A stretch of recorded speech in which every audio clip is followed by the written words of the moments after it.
दोस्तों आप देख रहे हैं लालटेन भोजपुरी और आप लोगों का एक बार फिर से लालटेन भोजपुरी चैनल पे स्वागत है।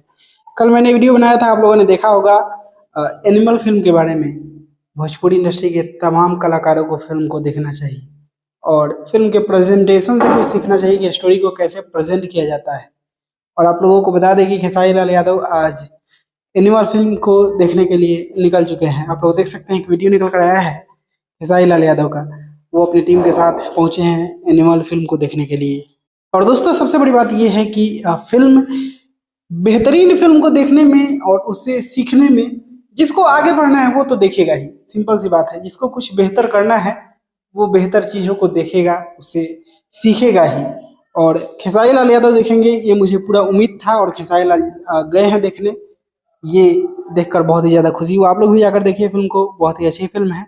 और मैं मिलूंगा आप लोगों से नए वीडियो में, तब तक के लिए जय हिंद, जय भोजपुरी।